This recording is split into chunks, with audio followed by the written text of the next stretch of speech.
2 horas antes de mi viaje al exterior, mientras doblaba cuidadosamente los últimos vestidos dentro de la maleta, tomé el celular de mi esposo para buscar el pasaje electrónico que él había guardado. Nunca había sido una mujer desconfiada. A mis 62 años, creía conocer cada rincón de su rostro y cada silencio de su voz, pero en la pantalla encendida apareció una notificación que me detuvo el corazón. Un mensaje de mi nuera. Cuando la vieja salga, avísame. Sentí que el aire se volvía espeso, como si alguien hubiera cerrado de golpe todas las ventanas de la habitación.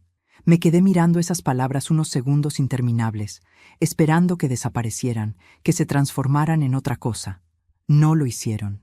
Leí el mensaje una y otra vez, con una sensación fría subiéndome por la nuca. Cuando la vieja salga, avísame. No decía cuando viaje, no decía cuando se vaya. Decía cuando la vieja salga, como si yo fuera un objeto molesto que debía ser retirado de la escena. La forma, el tono, la prisa, todo me gritaba que no se trataba de algo inocente. Escuché a mi esposo moverse en la cocina, tarareando una canción, ignorante de que su mundo acababa de romperse para mí. Lo llamé con voz tranquila y le pedí que entrara a la habitación. Sonrió al verme, con esa sonrisa que durante años me dio paz. Me preguntó si ya estaba lista. Le devolví la sonrisa. Lo abracé con fuerza, como si me estuviera despidiendo para siempre. Él no notó que mis manos temblaban. Le dije que iba a bajar un momento a despedirme de los vecinos. Él asintió, relajado. Tomé mi bolso, bajé las escaleras, y apenas él cerró la puerta de la habitación, regresé en silencio y me metí dentro del armario, escondiéndome entre abrigos y ropa de invierno. Desde allí, en la oscuridad, con el corazón rompiéndome el pecho, esperé. Pero antes de continuar, quiero hacerte una invitación muy especial. Suscríbete al canal y deja tu me gusta. Esto me ayuda a ver que me apoyas y disfrutas de mis historias. Y comenta aquí abajo desde qué ciudad nos estás viendo. Ahora, continuemos. Desde el interior del armario, el mundo sonaba distinto. Cada paso de mi esposo sobre el piso de madera era como un golpe seco en mis oídos. Lo escuché tomar su celular. Unos segundos después, llegó la respuesta de mensaje. No pude oírla, pero sí escuché sus palabras. Ya salió. Vente ahora. Mi cuerpo se paralizó. Apenas tuve tiempo de contener la respiración cuando escuché el sonido de la puerta principal abrirse de nuevo. Minutos después, la puerta de la habitación se abrió. Reconocí de inmediato el perfume dulzón de mi nuera. Entraron sin preocuparse por hacer ruido. Se movían con una seguridad que me heló la sangre. Desde una rendija del armario pude verlos. Mi esposo se sentó en el borde de la cama. Ella permaneció de pie, cruzándose de brazos. Por fin, dijo ella con una risa breve. Ya pensé que no se iba nunca. Todo está listo, respondió él. En unas horas estará fuera del país, tal como planeamos. Sentí un mareo. Aquello no era solo una frase cruel. Había un plan, un tal como planeamos, que pesaba como un ancla en el estómago. ¿Y si algo sale mal?, preguntó ella. No saldrá, contestó mi esposo. El abogado ya dejó preparados los documentos.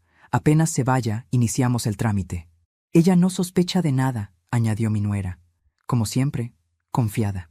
Mi corazón se rompía con cada palabra. El hombre con el que había compartido décadas, el padre de mi hijo, hablaba de mí como si ya no existiera, como si yo fuera una molestia administrativa que debía desaparecer del camino. Recuerda, dijo ella bajando la voz, si no firma de buena gana a la vuelta, ya sabemos qué hacer. Esto no puede fallar. Sentí que el frío me mordía los huesos. Ya sabemos qué hacer. No hablaban solo de papeles, hablaban de algo más oscuro, algo definitivo. No te preocupes, contestó él. Para entonces, ella ya no será un problema. Mis labios comenzaron a temblar. Cerré los ojos con fuerza para no soltar un sollozo. Comprendí en ese instante que el viaje no era un regalo, ni una despedida romántica. Era una excusa, una forma elegante de sacarme del camino. ¿Y el dinero?, preguntó ella sin rodeos. Una parte está en la cuenta conjunta. La otra la moveremos en cuanto se confirme que salió del país, explicó él. Todo irá a tu nombre primero. Después veremos cómo lo repartimos. Mi nuera sonrió de lado. Como dijimos, mitades. Lo justo. Lo justo me hizo arder la sangre. Todo lo que yo había construido con mis propias manos, todo lo que había sostenido durante años, se estaba repartiendo sobre mi cabeza como si ya estuviera muerta. Escuché pasos acercarse al armario. Mi corazón se detuvo.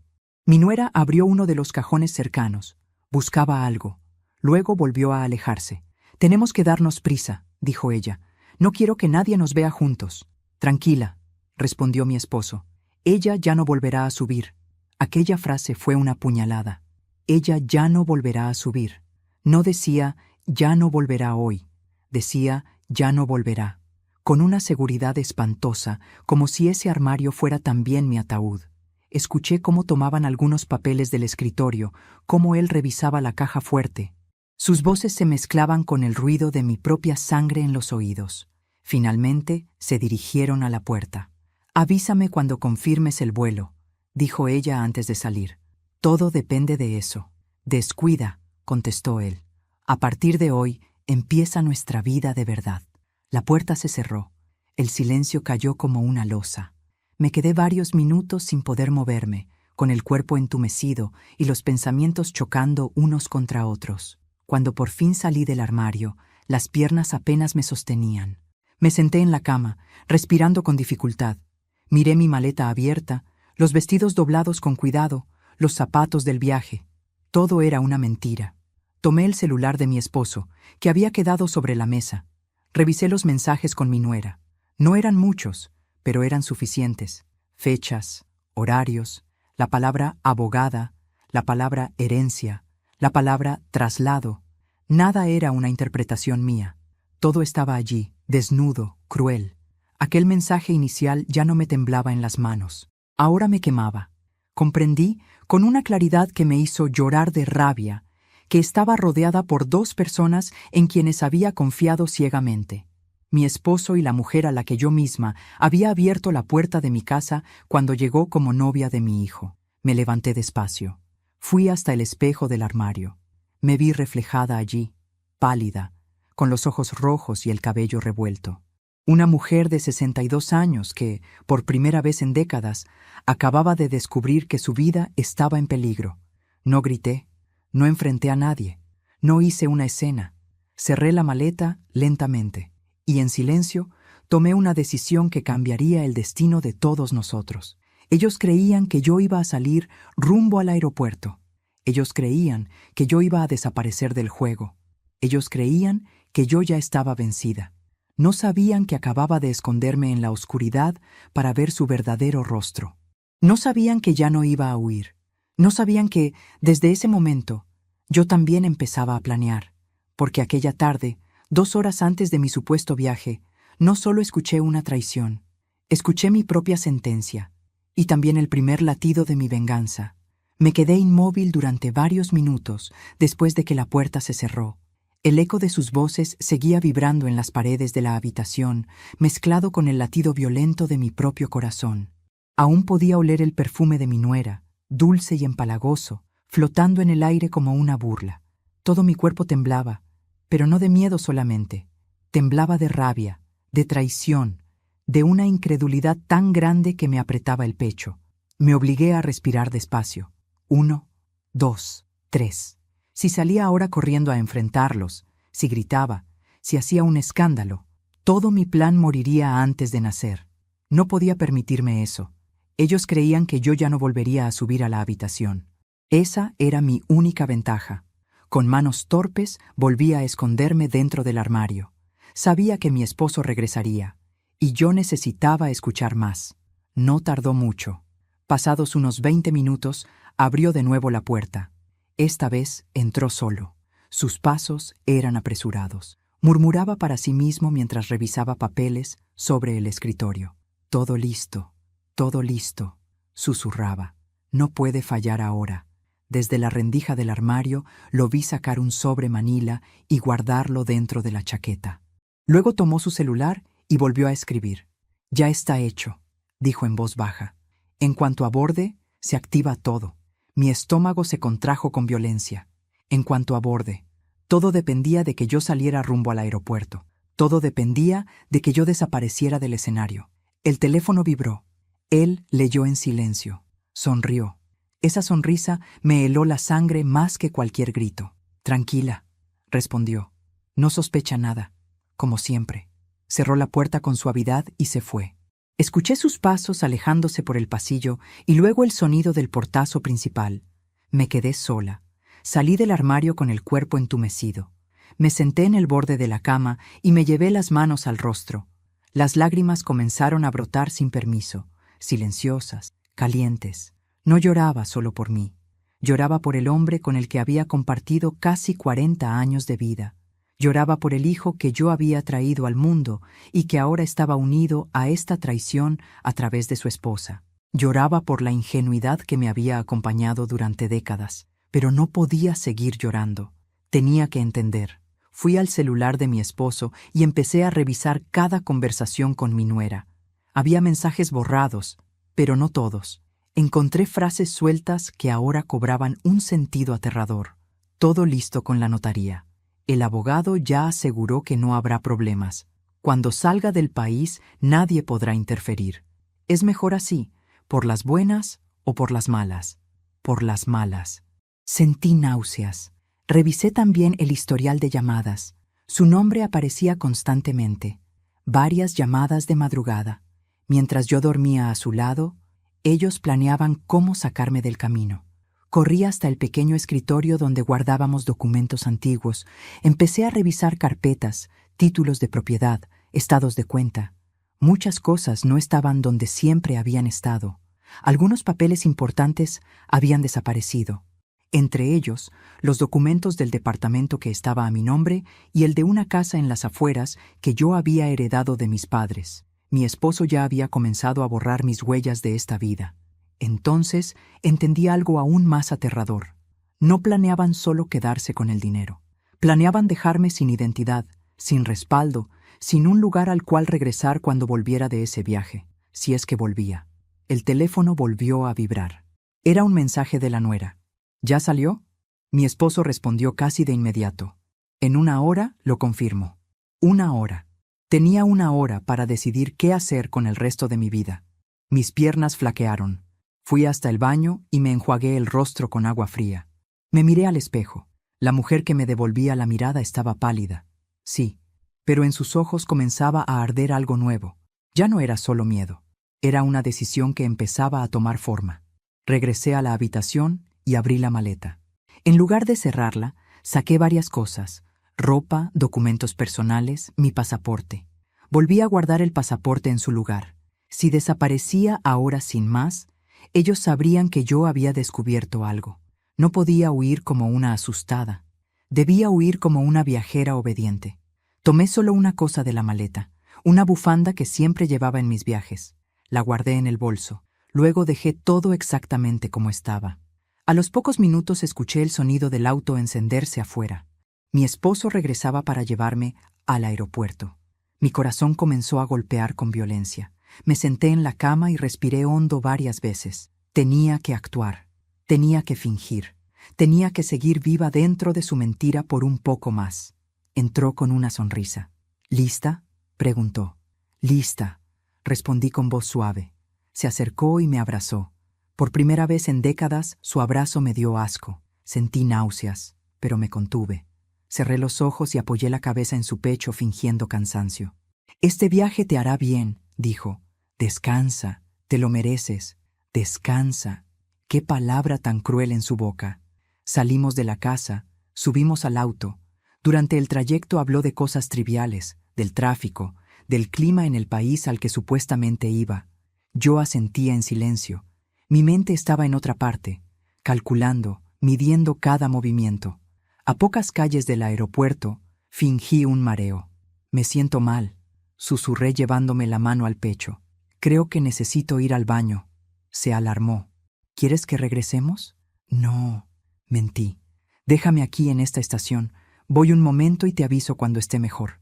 Aparcó sin sospechar nada. Bajé con el bolso en la mano. Caminé lentamente hacia los baños públicos. Lo vi quedarse dentro del auto, revisando su teléfono.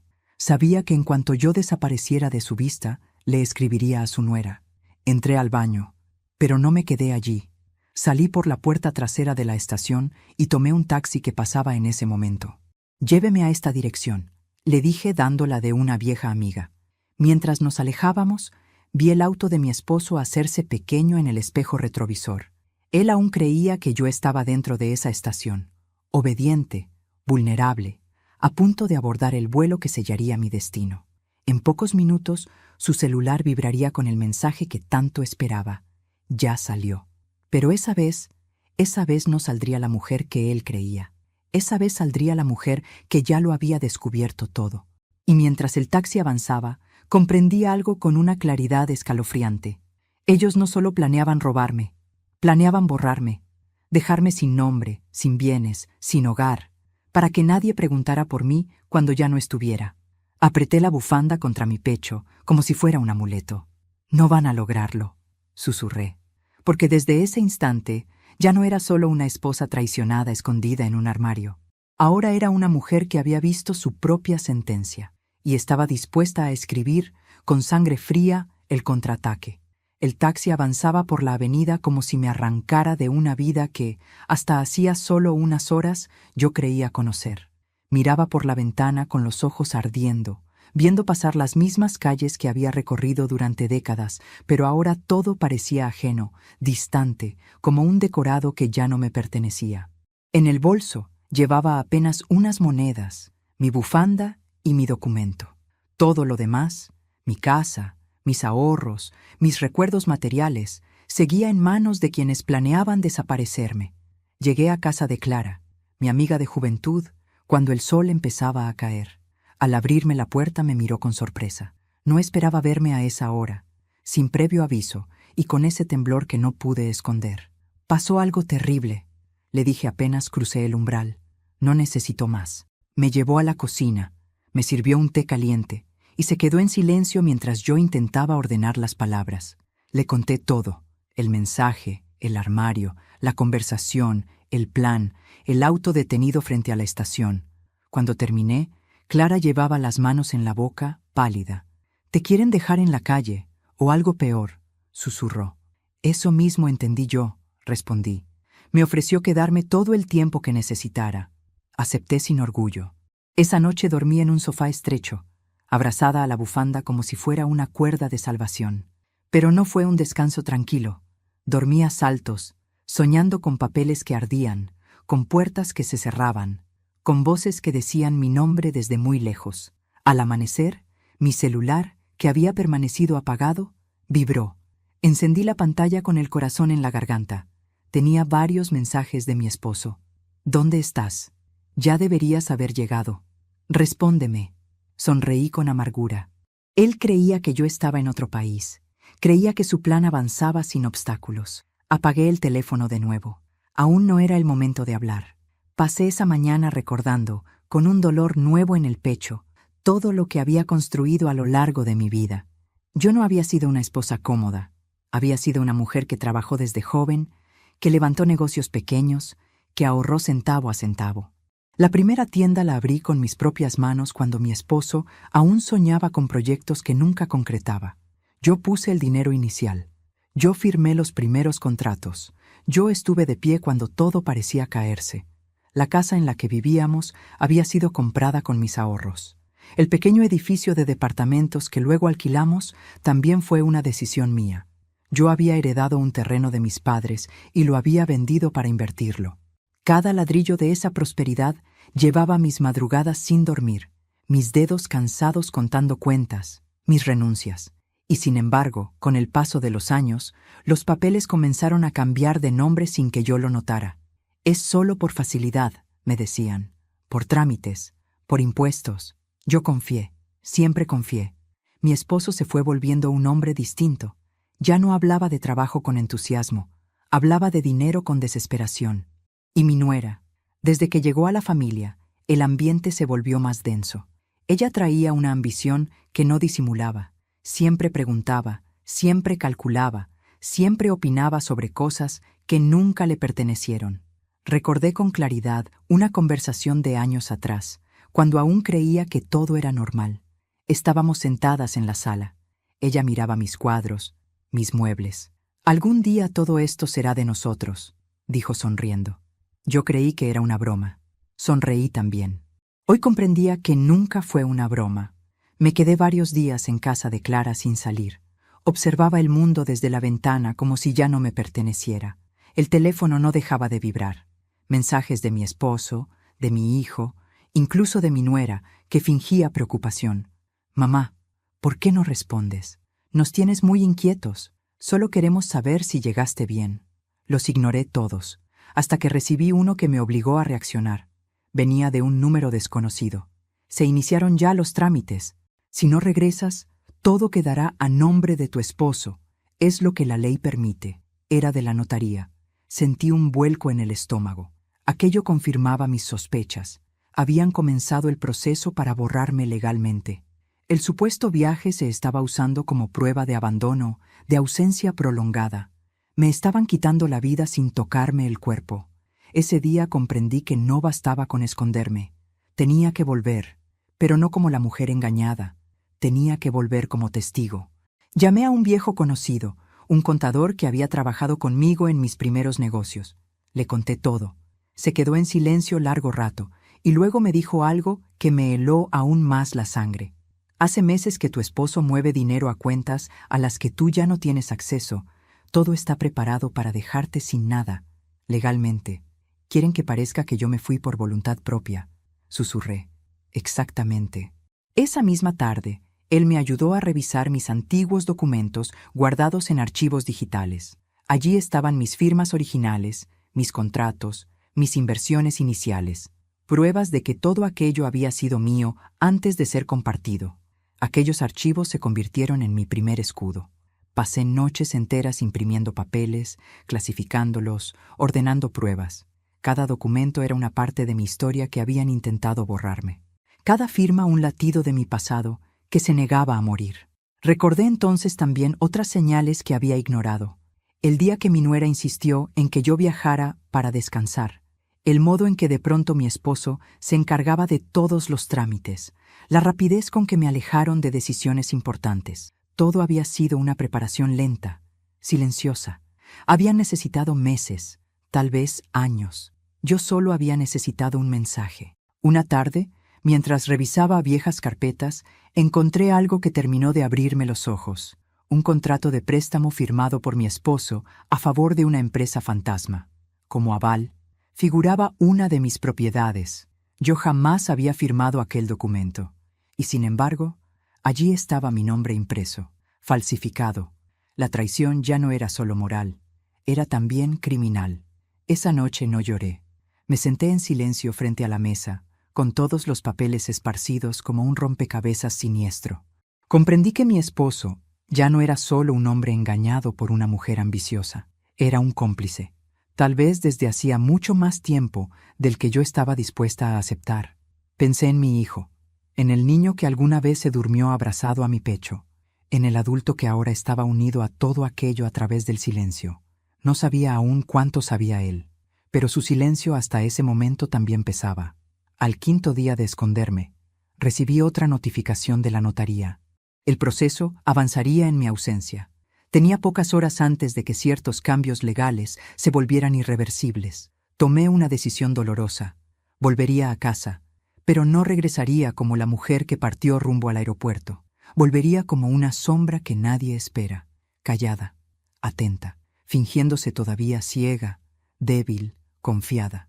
Antes de salir, dejé todas las copias de mis documentos en custodia de Clara y del contador.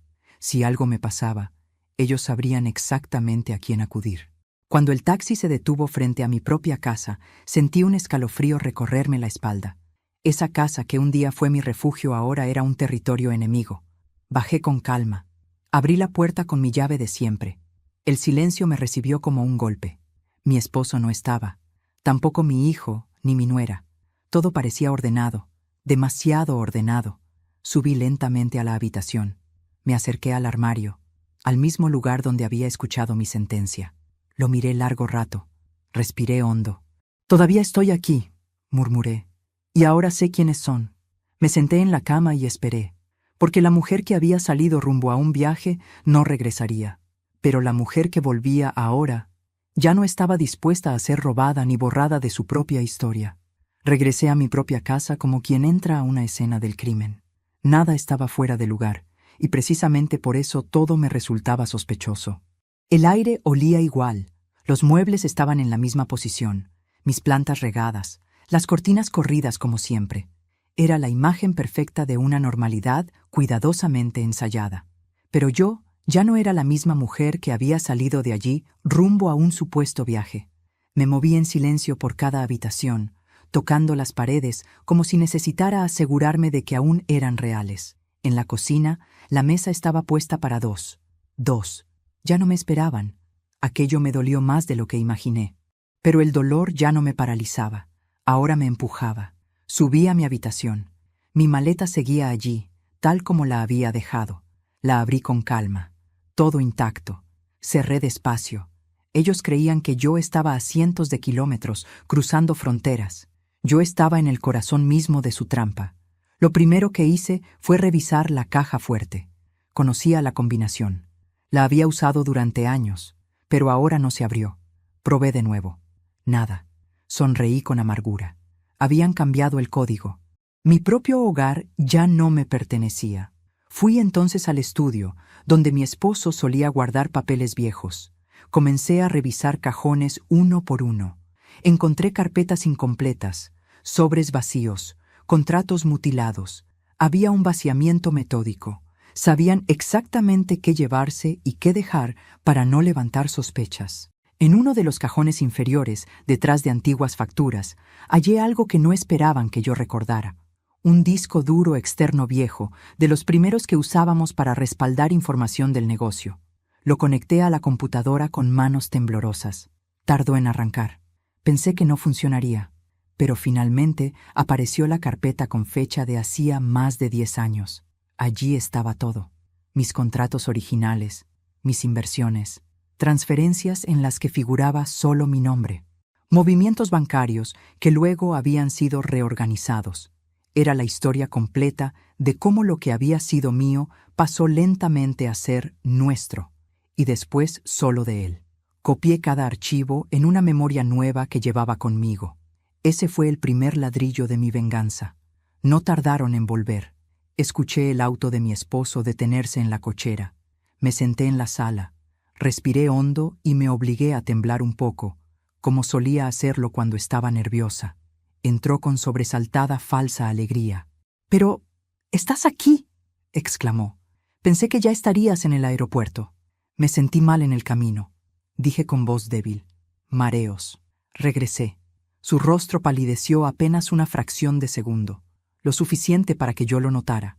Luego recompuso su expresión. «Debiste avisarme. Quería darte una sorpresa», susurré. Se acercó. Me tomó de los hombros, me examinó como si buscara signos de algo más que un mareo. Yo bajé la mirada, fingiendo fragilidad. Esa misma noche regresaron mi hijo y mi nuera. Ella entró con un abrazo fingido y una sonrisa que casi me hizo vomitar.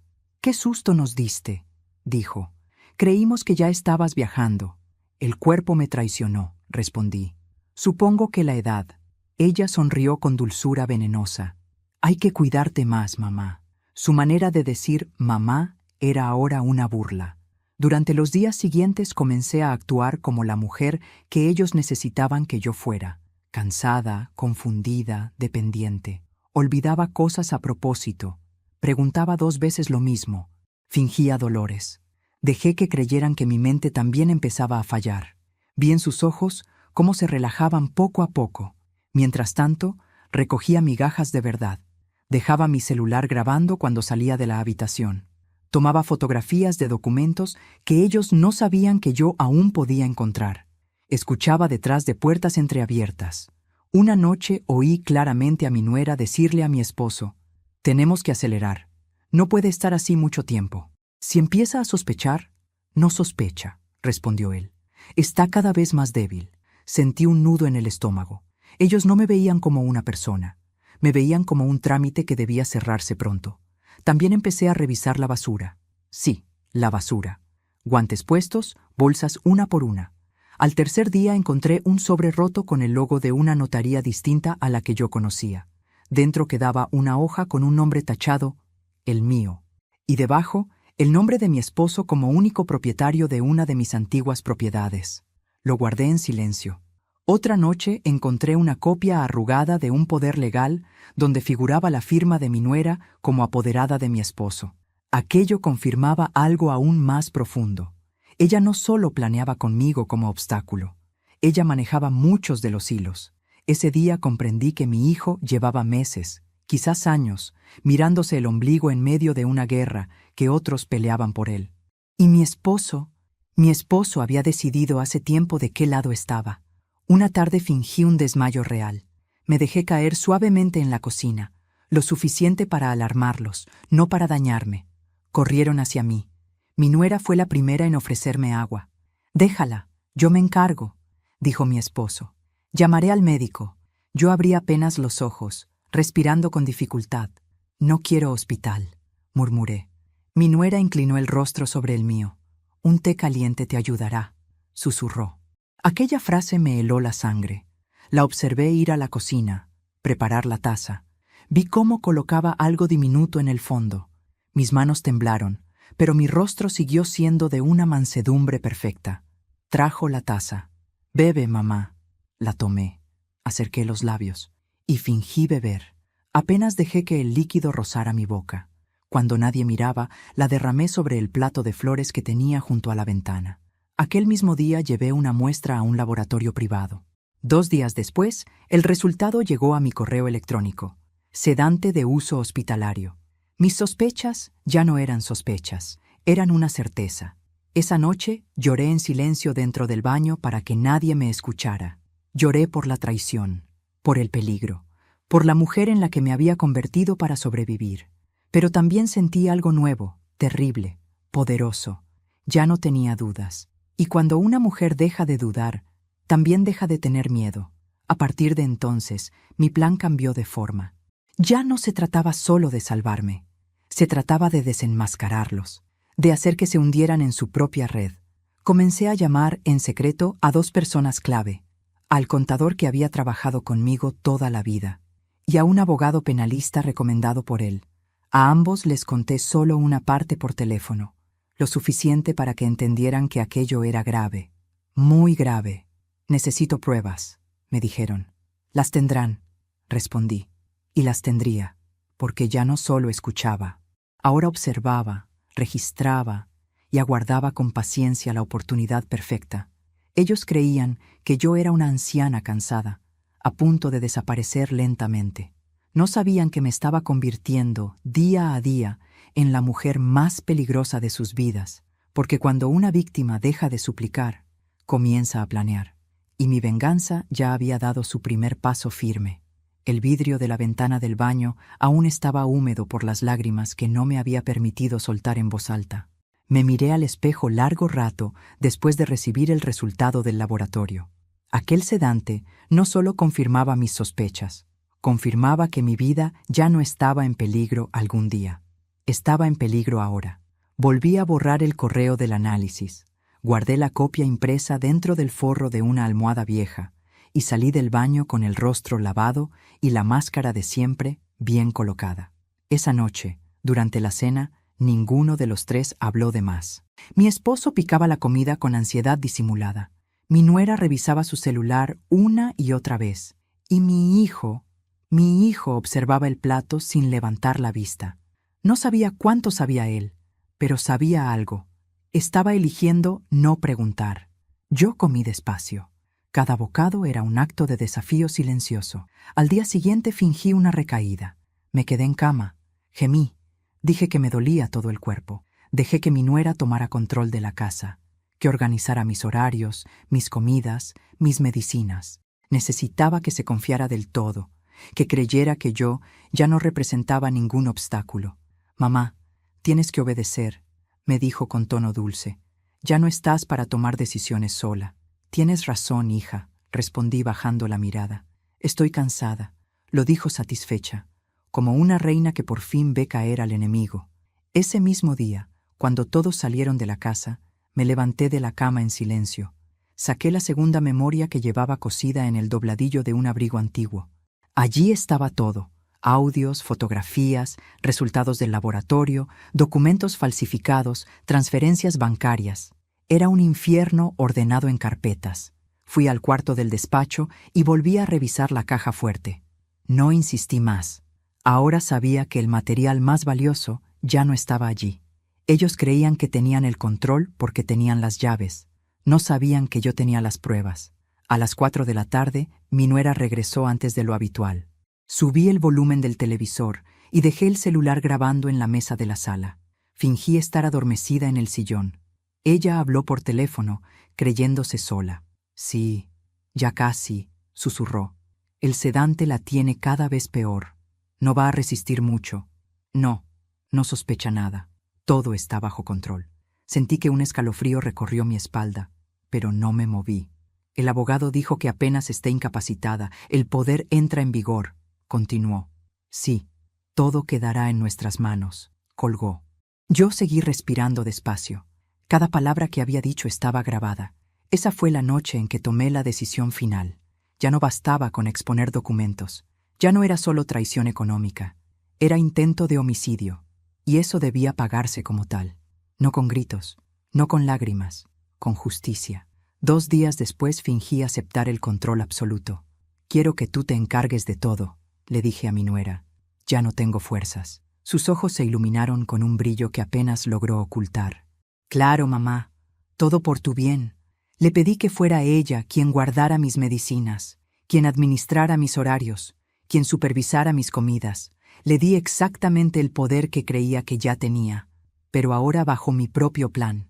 Mientras tanto, todas las noches, sin falta, sacaba una pequeña grabadora del cajón del baño y revisaba que aún funcionara. También empecé a fingir confusión intencional. ¿Ya firmé los papeles?, pregunté una tarde. Ella se sobresaltó. ¿Qué papeles? ¿Los del poder? ¿Los de la casa? Ya no recuerdo. No, mamá, respondió. Aún no. Vi impaciencia en sus ojos. Entonces hay tiempo, dije sonriendo con debilidad. No quiero irme sin dejar todo en orden. Aquella frase la desarmó de emoción. Desde ese día comenzó a apurar a mi esposo. Tiene que firmar antes, le decía. Puede empeorar de un día para otro. Todavía no está incapacitada, respondía él nervioso. Pero pronto lo estará si seguimos la dosis correcta. Aquella conversación la registré desde detrás de la puerta del baño. No dormí esa noche. Pensé en todas las veces que había defendido a mi nuera frente a comentarios ajenos, en todas las veces que había justificado sus actitudes frías, diciendo que cada generación es distinta. Yo misma había construido el monstruo al negarme a ver sus sombras. 2 días después organicé algo que jamás había hecho. Una comida familiar con el abogado por casualidad. Fingí que quería hacer una consulta rápida sobre mi testamento. Mi esposo aceptó con desconfianza. Mi nuera con interés mal disimulado. El abogado llegó puntual.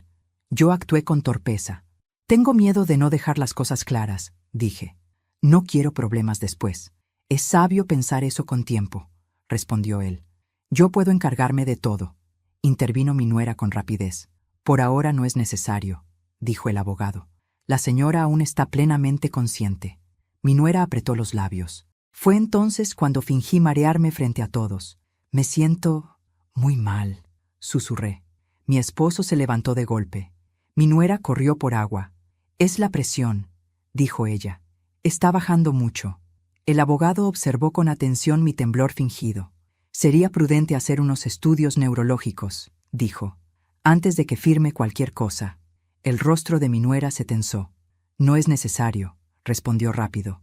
Esto es solo cansancio. Yo gemí para sostener la escena. El abogado insistió. Yo asentí débilmente.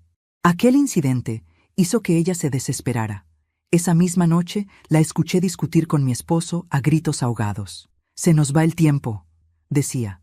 Si sigue así, perderemos todo. Cálmate, respondía él. No podemos forzar más rápido. Sí podemos. Esa frase fue como un disparo. 2 noches después intentó aumentar la dosis del sedante. Lo vi, lo registré, fingí beber, derramé el líquido como siempre. Y entonces llegó el momento. Antes de continuar, dime aquí en los comentarios qué te está pareciendo esta historia hasta ahora y qué harías tú en su lugar. No te vayas del video, porque lo que viene a continuación te pondrá la piel de gallina. Aquella misma madrugada envié todo el material al abogado penalista desde el celular oculto que Clara me había prestado. Audios, documentos, videos, análisis químicos, todo. Al amanecer recibí solo un mensaje. Ya es suficiente. No beba nada más. Mañana actuamos. Sentí un nudo tan fuerte en la garganta que pensé que iba a llorar allí mismo. Pero no lloré. Me limité a cerrar los ojos y respirar. Ese día desayuné frente a ellos con la misma mansedumbre de siempre. Mi nuera me sonrió como quien se despide de alguien que ya considera derrotado. Yo le devolví la sonrisa. Mi esposo me besó la frente antes de salir. Aquel beso fue más frío que cualquier cuchillo. A las 6 de la tarde llegaron 2 personas a la casa, el abogado y un médico forense enviado por orden judicial con una excusa administrativa. Mi nuera palideció. «¿Qué significa esto?», preguntó. «Que su teatro terminó», respondí por primera vez sin temblar. Mis piernas se pusieron firmes. Mi voz salió clara. Mi espalda dejó de encorvarse. «Mi mamá necesita descansar», intervino mi hijo desde el pasillo. «Su madre necesita sobrevivir», dijo el abogado. «Y ustedes deben responder por lo que han venido haciendo». Mostré entonces la grabación, el análisis químico, los audios, las transferencias, los poderes falsificados, los intentos de sedación, uno por uno. El silencio que siguió fue absoluto. Mi nuera retrocedió 2 pasos. Mi esposo se dejó caer en una silla. Mi hijo comenzó a temblar. «Todo está documentado», dijo el abogado. «Y la policía ya viene en camino». Yo miré a mi nuera a los ojos. «¿Ahora sí me ves?». No respondió. Aquel fue el instante exacto en que dejé de ser su víctima y me convertí en su peor prueba. El sonido de la sirena aún no se escuchaba, pero su eco ya estaba instalado en el aire. Era como si la casa supiera que algo irreversible estaba a punto de ocurrir. El abogado cerró su maletín con calma, como si acabara de terminar una reunión cualquiera, mientras mi nuera seguía inmóvil en medio de la sala, con el rostro blanco como una sábana. Mi esposo se había desplomado en la silla, mirándose las manos como si no le pertenecieran. Y mi hijo estaba de pie junto a la pared, temblando, sin atreverse a mirarme. «Aún pueden colaborar», dijo el abogado con tono firme. «Eso siempre ayuda». «Esto es un malentendido», balbuceó mi esposo. «Todo es una exageración». «No», respondió el médico forense. «Yo mismo he visto las pruebas. La señora estuvo siendo sedada de forma irregular. Eso no es un error, es un delito». Mi nuera dio un paso hacia atrás. «Ella está mintiendo», gritó. «Siempre ha sido una manipuladora». Sentí una tristeza profunda, más honda que cualquier rabia. Aquella mujer que yo había defendido, que había acogido bajo mi techo, ahora me señalaba como enemiga con la misma boca que durante años me llamó mamá. «Yo solo grabé lo que tú dijiste», respondí con una calma que me sorprendió incluso a mí misma. «Nada de esto existiría si tú no lo hubieras hecho». Mi hijo por fin alzó la voz. «¿Desde cuándo sabías todo esto, mamá?». «Desde el día en que me escondí en un armario para escuchar cómo planeaban borrarme de esta casa», respondí sin rodeos. Él dio un paso atrás, como si mis palabras lo hubieran empujado físicamente. Yo no sabía que iban a sedarte», dijo. Solo quería que papá y ella se encargaran de los asuntos económicos. «Y para eso me entregaste», respondí. «Para no ensuciarte las manos». El sonido de las patrullas finalmente llegó. 2 vehículos policiales se detuvieron frente a la casa. Las luces azules comenzaron a reflejarse en las paredes del living, tiñendo de sombras los rostros que alguna vez fueron mi familia. Los agentes entraron con rapidez, pero sin violencia. El abogado les entregó todo el material en una carpeta organizada. «Aquí está la denuncia», dijo. «Y aquí, las pruebas». La escena se volvió irreal. Mi esposo fue el primero en ser interrogado. Tartamudeó, negó, luego calló. Mi nuera gritó que todo era una conspiración. Mi hijo solo lloró en silencio. Yo observé desde el sillón, envuelta en una manta, con el cuerpo cansado pero el espíritu despierto por primera vez en años. No sentía alegría, sentía algo más profundo, una especie de alivio amargo, como cuando se drena una herida que llevaba demasiado tiempo infectada. «Queda usted detenido por intento de homicidio y fraude agravado», dijo uno de los agentes mirando a mi nuera. Ella chilló, se aferró al brazo de mi esposo, lo miró como buscando salvación, pero él ya no la miraba a ella, me miraba a mí, con los ojos llenos de un miedo tardío. «Inútil. Nunca quise que esto llegara tan lejos», susurró. «Pero llegó», respondí. Cuando se los llevaron, la casa quedó en un silencio que jamás había conocido, un silencio limpio, doloroso, definitivo. Mi hijo se quedó solo conmigo en la sala. Parecía un niño perdido. «Mamá», dijo con la voz rota. «Yo no pensé». «Nunca piensan los que traicionan», respondí sin dureza, pero sin consuelo.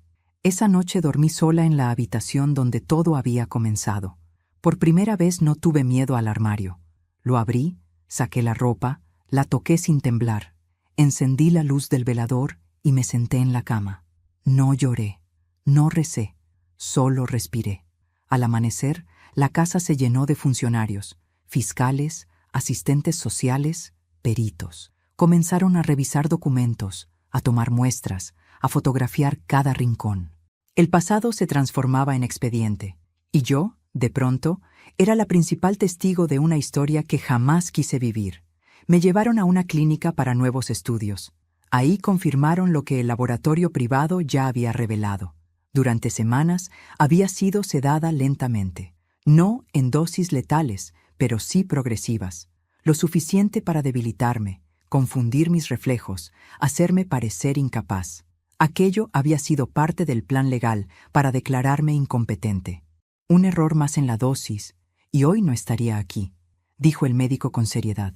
Comprendí entonces que había estado caminando al borde de la muerte sin siquiera saberlo. Días después comenzaron a filtrarse las noticias en el barrio.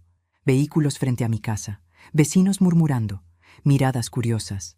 La justicia avanzaba con una lentitud exasperante, pero lo hacía.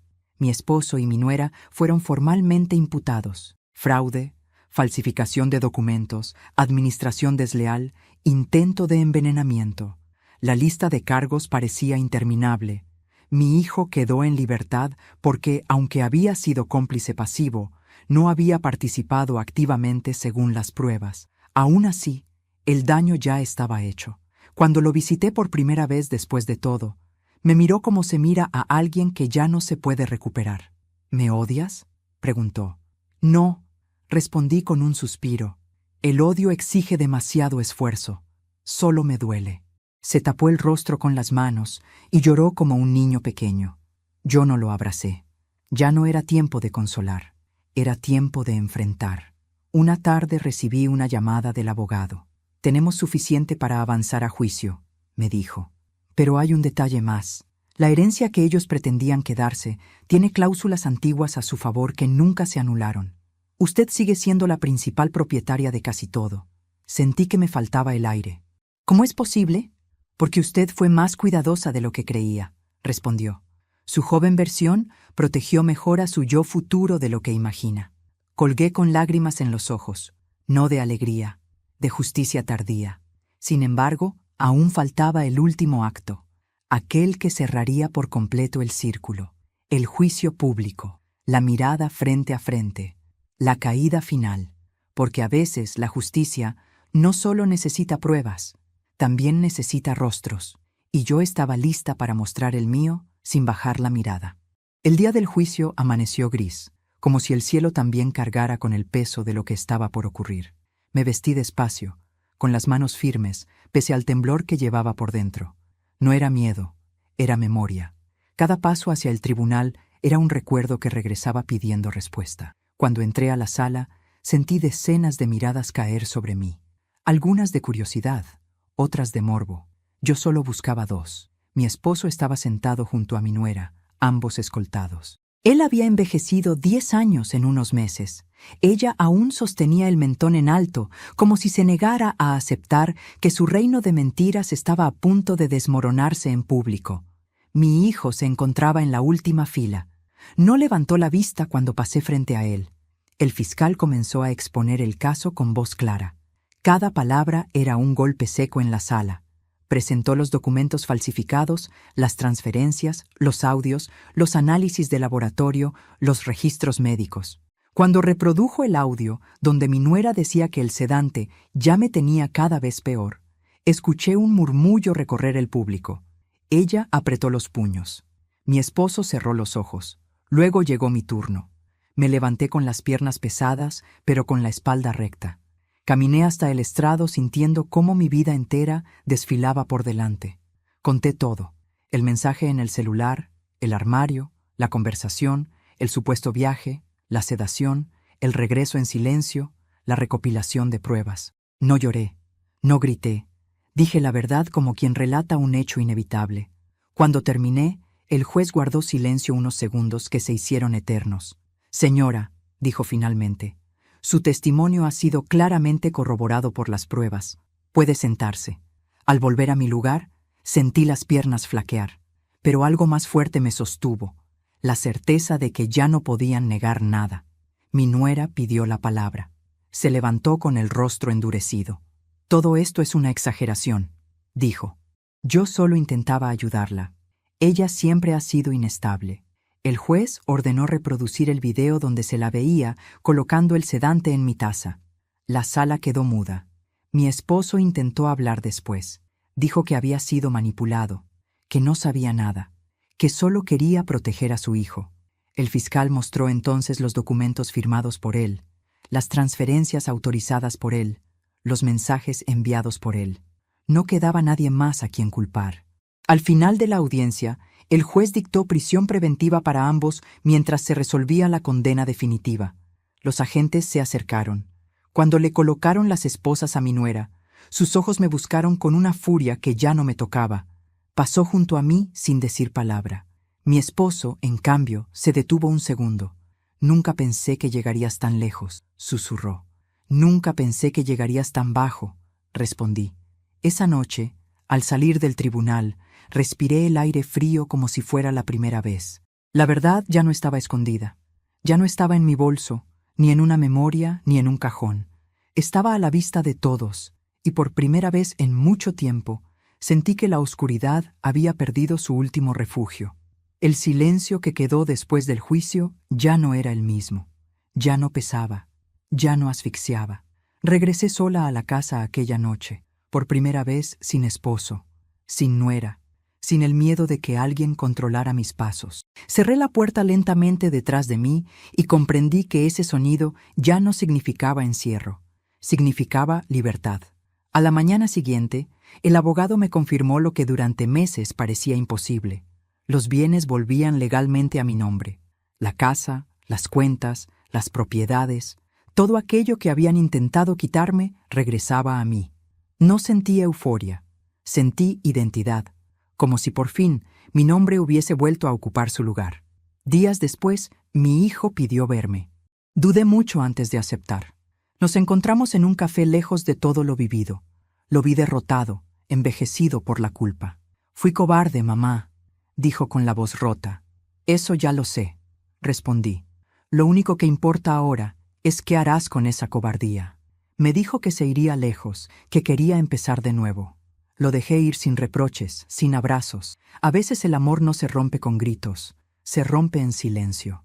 Volví a la casa una última vez para recoger mis cosas. Entré al armario donde me había escondido aquel día. Ya no sentí miedo, apenas una tristeza serena. Toqué el fondo oscuro y cerré la puerta con calma. «Ya no te necesito», susurré. Vendí la casa. Me mudé a un pequeño departamento luminoso, frente a una plaza tranquila. Por primera vez vivía sola. Las primeras noches despertaba sobresaltada. Luego comencé a dormir en paz. Nadie vigilaba mis tazas, nadie controlaba mis horarios, nadie decidía por mí. Mi esposo y mi nuera recibieron su condena definitiva. Cuando supe la noticia, no sentí alegría, sentí cierre, que es distinto. Tiempo después, recibí una carta desde la prisión. La leí una sola vez. No había arrepentimiento, solo reproches. La rompí y la tiré a la basura. Por primera vez, no sentí la necesidad de responder. Comencé a caminar cada mañana, a cocinar solo para mí, a conocer a mis vecinos. Descubrí algo que jamás había tenido antes: tiempo propio. Un día me detuve a mirar mis manos, arrugadas, cansadas, pero firmes. Esas manos habían cambiado una taza a tiempo, habían reunido pruebas, habían protegido una vida que otros quisieron borrar, y seguían siendo mías. Cuando el abogado me confirmó que todo el proceso estaba cerrado, salí a caminar por la plaza al anochecer. Me senté en un banco. Nadie me seguía, nadie me esperaba, nadie me vigilaba. Era solo yo y mi vida. Hoy puedo abrir cualquier puerta sin temblar. Hoy puedo beber de cualquier taza sin sospecha. Hoy nadie planea desaparecerme. A mis 62 años perdí casi todo, pero gané algo que nunca tuve del todo. Mi vida, de verdad mía. Y esa, después de tanta traición, fue la venganza más limpia de todas. Hoy escribo estas últimas líneas sentada junto a la ventana de mi nuevo hogar. Afuera, la gente camina sin saber que dentro de este pequeño departamento vive una mujer que casi fue borrada de su propia vida. El sol entra despacio por las cortinas y por primera vez en muchos años no siento miedo cuando escucho un ruido en la puerta, ni sospecha cuando acerco una taza a mis labios. La paz tiene un sonido suave, como el de mi propia respiración tranquila. Perdí un esposo, perdí una nuera, perdí la familia que creí tener. Es una herida que no se cierra del todo, porque hay ausencias que duelen incluso cuando ya no lastiman. Pero también gané algo que nunca antes había tenido por completo: libertad. La libertad de decidir, de confiar en mí, de no depender del amor de quien no supo amar. A veces recuerdo a la mujer que fui antes del mensaje, antes del armario, antes de descubrir la traición. La abrazo en silencio. Ella no se equivocó por amar, se equivocó por confiar sin límites, y aún así tuvo la valentía de despertar. Hoy vivo con menos cosas materiales, pero con el alma más liviana. Camino sin mirar atrás, duermo sin sobresaltos, sonrío sin desconfianza. Y entiendo, al fin, que la verdadera venganza no fue verlos caer, sino verme a mí misma levantarme. Porque cuando todo parecía perdido, elegí no morir en silencio. Elegí vivir. Y ahora, si llegaste hasta aquí, te invito a suscribirte al canal y darle me gusta a este video. Eso me ayuda muchísimo a seguir compartiendo historias como esta. Déjame en los comentarios qué habrías hecho tú en mi lugar y desde qué ciudad nos estás viendo. Me encanta leer los comentarios. Gracias de corazón por quedarte conmigo hasta el final.